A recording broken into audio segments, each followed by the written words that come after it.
Kita lanjutkan kembali kabar petang pemirsa. Penolakan Ustadz Abdul Somad masuk ke Singapura memunculkan reaksi anggota DPR RI.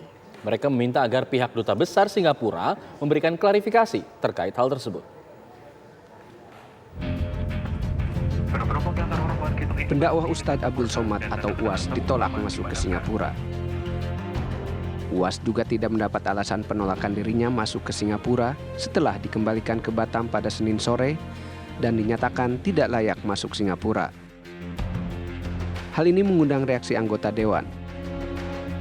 Anggota Komisi 1 DPR Dev Laksono mengatakan akan meminta keterangan sejumlah pihak apabila diperlukan dalam kaitan penolakan UAS oleh otoritas Singapura. Kita pasti akan mempertanyakan lah kenapa sampai dideportasi, permasalahannya apa, dan kalau memang itu perlu kita kita pertanyakan.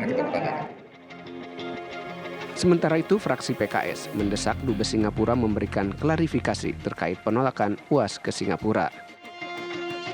Sangat menyesalkan apa yang terjadi pada Ustadz Abdul Somad atau UAS yang dideportasi atau ditolak masuk ke Singapura tanpa alasan dan penjelasan. Tentu kita menghormati sikap satu negara yang berdaulat, tetapi sebagai negara yang membangun hubungan diplomasi atau diplomatik antara Indonesia dengan Singapura, harusnya ada penjelasan. Karena itu kami meminta kepada Kemenlu untuk memanggil Duta Besar Singapura sebagai bentuk perlindungan terhadap warga negara Indonesia yang diperlakukan semena-mena oleh negara lain, apalagi UAS adalah seorang tokoh publik, seorang ulama yang tentu banyak jamaah dan pengikutnya di Indonesia bahkan di beberapa negara. Sebelumnya UAS bersama keluarganya bertolak ke Singapura lewat Batam. Setibanya di Pelabuhan Tanah Merah Singapura, ia tertahan sekitar 4 jam. UAS dan keluarga kemudian ditolak masuk ke Singapura dan kembali menuju Batam. Dari Jakarta, Satya Grahaleo, TV One mengabarkan.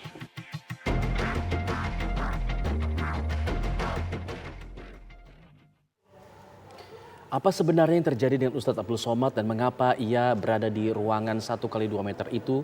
Untuk membahasnya sudah bergabung bersama kami ada pakar hubungan internasional dan Profesor Hikmahanto Juwana. Selamat sore, Prof. Hikmahanto.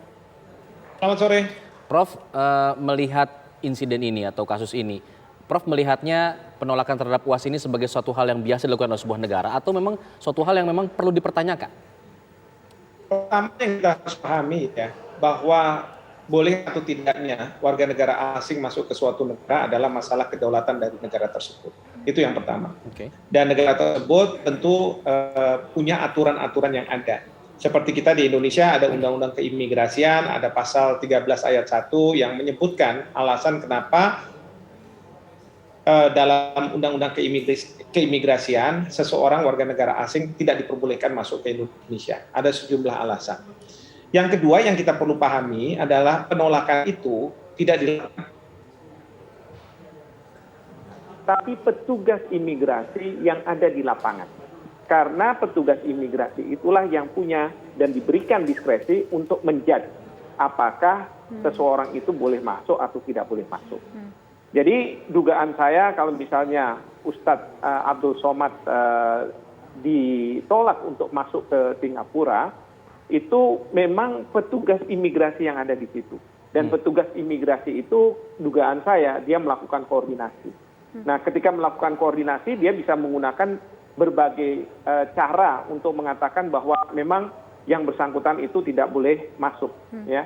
Sambil contoh kasusnya Pak Gatot Nurmantio beberapa tahun yang lalu ketika beliau menjadi Panglima TNI, beliau itu sudah mendapatkan visa. Jadi ada izin dari pemerintah Amerika Serikat dan kemudian juga sudah mendapatkan undangan.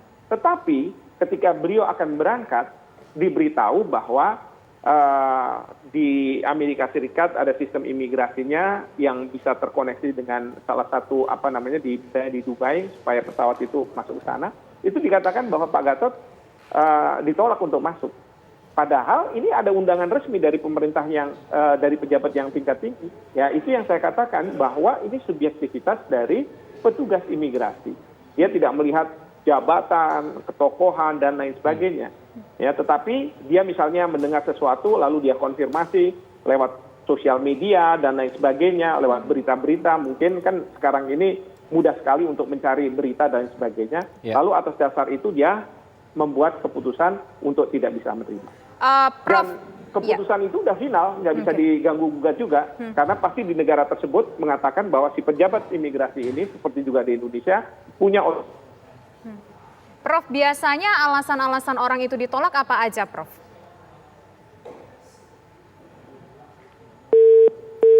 Halo, Prof? Ya, tampaknya ada gangguan telekomunikasi dengan Prof Hikmahanto. Kita coba perbaiki sekali lagi telekomunikasi kami dengan Prof Hikmahanto, pemirsa. Tapi tadi sudah kita saksikan dan juga kita sudah menyimak tadi dalam beberapa menit bagaimana cerita dari Ustadz Abdul Somad ketika tiba di Singapura, kemudian berada dalam sebuah ruangan, sempat terpisah selama 1 jam dengan anggota keluarganya. Kemudian anggota keluarganya diminta untuk masuk ke dalam ruangan yang sama dan akhirnya mereka dipulangkan dengan ferry terakhir menuju Batam kembali. Nah, tadi disampaikan oleh Prof Hikmahanto tadi memang ini adalah sebuah otoritas dari sebuah negara untuk menerima atau menolak dan ini merupakan hak prerogatif dari imigrasi sendiri. Dan kita ingin kembali dengan Prof Hikmah, sudah bergabung bersama kami kembali, Prof? Ya, mohon maaf. Ya, Prof, alasan-alasan biasanya apa saja yang menyebabkan seseorang itu not to land untuk masuk ke sebuah negara?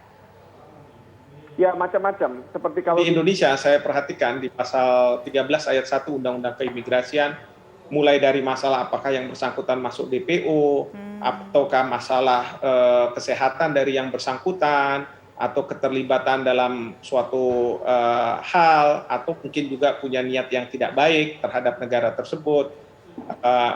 Masih banyak lagi alasan-alasan yang dijadikan dasar, tetapi sekali lagi alasan-alasan itu yang kemudian diterjemahkan oleh petugas imigrasi yang ada di lapangan, ya, apakah dia akan memberikan atau tidak memberikan penolakan atau tidak melakukan penolakan terhadap yang bersangkutan. Seperti itu. Tapi Prof, apakah seorang individu tidak berhak mendapatkan penjelasan mengapa ia ditolak?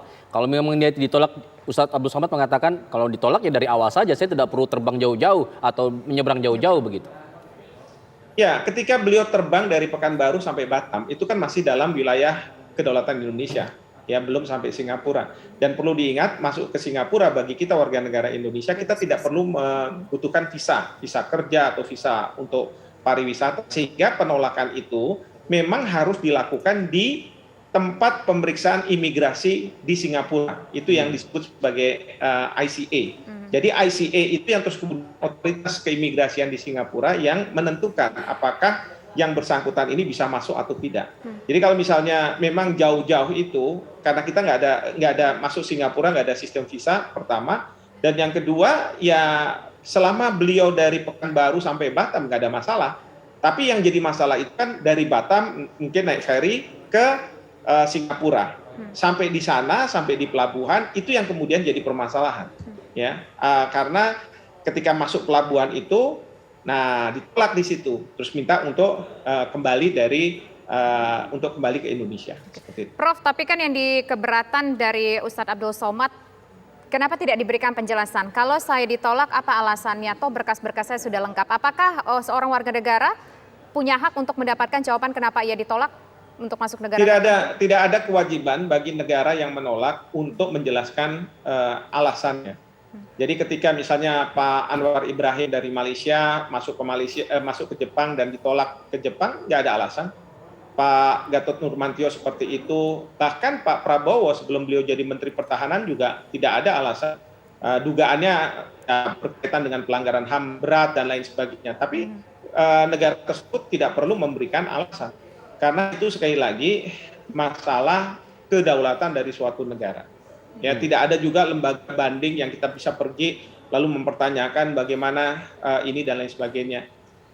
Bahkan dalam kasusnya Pak Gatot Nurmantio kan sebenarnya Pak Gatot sebagai otoritas negara gitu ya, karena sebagai pejabat Panglima TNI yang diundang oleh pemerintah Amerika Serikat. Nah, dalam kaitan seperti itu, Kemlu bisa juga bertanya, tapi karena beliau ini mempunyai status atau jabatan yang pada waktu itu diundang, Jadi kunjungannya itu bukan kunjungan pribadi, tapi Oke. kok bisa ditolak? Nah itu. Jika memang suatu negara tidak perlu menjelaskan apapun mengenai penolakan yang dilakukan terhadap suatu warga negara asing begitu, apakah kalau kita ambil contoh Ustadz Abdul Somad, apakah negara kita perlu mempertanyakan hal ini? Karena kan Ustadz Abdul Somad merupakan seorang tokoh juga. Saya rasa tidak perlu ya, walaupun beliau adalah seorang tokoh, tapi kan bukan tidak dalam kunjungan resmi ke negara tersebut diundang oleh negara tersebut gitu ya. Tetapi ini kan seperti Ustadz Abdul Somad katakan bahwa beliau dalam rangka berlibur begitu ya. Jadi kunjungannya adalah kunjungan wisata, kira-kira seperti itu. Oke. Jadi tidak ada. Sama kok seperti kita juga, Indonesia kita pernah juga menolak orang-orang tertentu untuk masuk ke wilayah kita. Dan kita tidak perlu memberikan alasan kenapa. Nah, paling yang bisa dilakukan adalah dicoba lagi beberapa saat, mungkin masuk, petugasnya berbeda, karena ini kan masalah subjektivitas, ternyata boleh masuk, gitu kan? Ya bisa aja seperti itu. Ya seperti Pak Gatot Nurmantio juga, beliau juga udah pernah masuk ke Amerika Serikat setelah ada penolakan itu, tidak ada masalah. Pak Prabowo, tapi dalam status sebagai Menteri Pertahanan, beliau bisa datang ke Amerika Serikat, nggak ada masalah begitu. Jadi sekali lagi bergantung pada subjektivitas si petugas imigrasi yang ada di depan kita itu, yang waktu dia melakukan pengecekan dan lain sebagainya. Ya pada saat itu keputusan itu. Subjektivitas itu apakah hanya berdasarkan modal koordinasi, misalkan mencari data dari internet saja, atau mungkin menelpon pihak-pihak terkait, atau bagaimana, Prof? Karena kan kalau di penerima imigrasi, kadang kita melihat tuh, mereka ada kayak ketak-ketik segala macam. Apakah itu pada saat itu mereka tengah mencari informasi kita dari internet atau gimana, Prof? Ya bisa dari internet, bisa dari mana. Makanya butuh waktu yang tidak lama, tidak sedikit ya, cukup lama 4 jam. Ustadz Abdul Somad ditaruh di ruangan yang kecil. Dan itu dilakukan terus proses ini teng. Ya nanti keputusannya apakah go atau tidak gitu kan. Nah bisa saja si petugas imigrasi yang memeriksa paspor Ustadz Abdul Somad ini berkoordinasi dengan pimpinannya di situ. Ya nanti di pimpinannya akan bicara dan lain sebagainya. Ya itu terjadi seperti itu. Nah kebetulan saja memang Ustadz Abdul Somad di Indonesia ini kan beliau seorang tokoh ya. Jadi masuk dalam suatu pemberitaan. Tapi sebenarnya banyak juga orang-orang Indonesia yang terjadi seperti itu, atau misalnya orang-orang dari India, dari Sri Lanka yang masuk ke Singapura yang harus kemudian ditolak untuk masuk gitu ya. Demikian juga di Indonesia, kita juga akan melakukan penolakan terhadap misalnya kalau kita lihat ada warga negara asing masuk tetapi tujuannya untuk mencari suaka, ya pergi ke UNHCR. Nah sementara kita sudah punya masalah banyak nih, ya kita tolak, kita nggak boleh. Kita nggak bolehkan dia masuk gitu kan. Nah dia bisa bertanya dan sebagainya, enggak, kita nggak mau jawab, silahkan Anda pulang. Seperti itu. Baik, terima kasih Prof. Hikmahanto Juwana sudah memberikan pencerahan kepada kami mengenai kasus penolakan ini. Selamat sore.